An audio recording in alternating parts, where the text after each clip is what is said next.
Turning to the verdict in the webcam spying trial in New Jersey, former Rutgers University student Dharun Ravi faces sentencing next month after being convicted yesterday on 15 charges, including invasion of privacy and intimidation. Now he faces up to 10 years behind bars and possible deportation to his native India.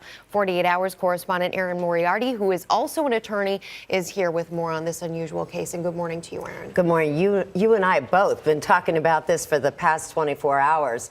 This was a first, a hate crime conviction based on invasion of privacy. Jurors concluded that the defendant spied on his roommate, Tyler Clementi, in order to intimidate him.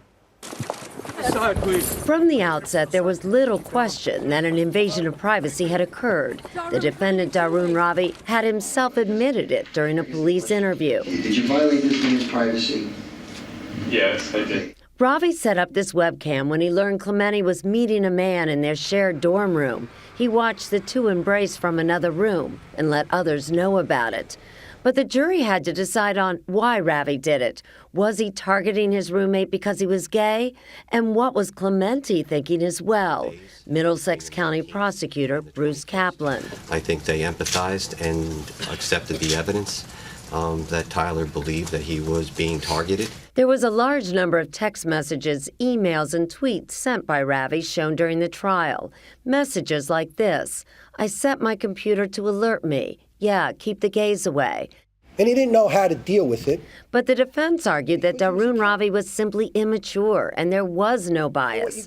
Some experts who monitor hate crime legislation say his actions don't add up to a typical hate crime. He comes out as kind of a somewhat immature 18-year-old, now 20-year-old, who had attitudes that wouldn't be out of place in any locker room in America.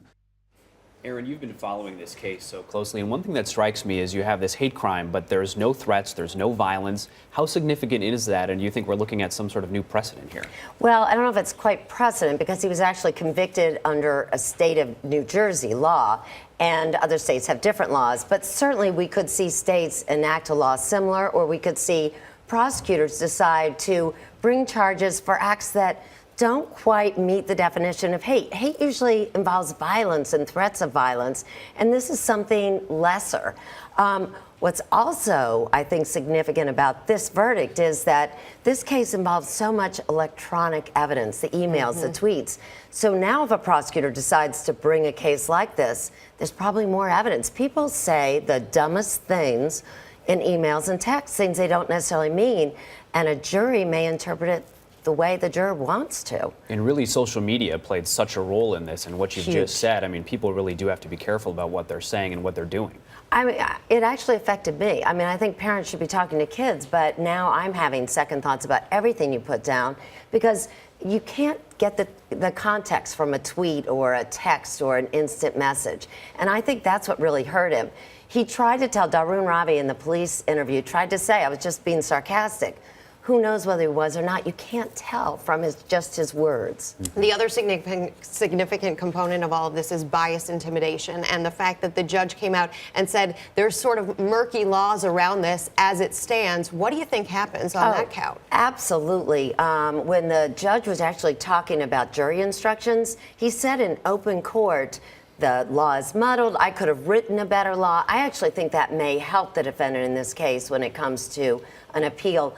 Also, the jury was taking a look at the state of mind of Tyler Clementi, but they never heard that Tyler Clementi actually had taken pictures of the George Washington Bridge in the summer, way before he met Dharun Ravi. That didn't come into the trial, so that may also help with an appeal. Fascinating case and really interesting verdict. Thanks so much. Erin Moriarty, thanks.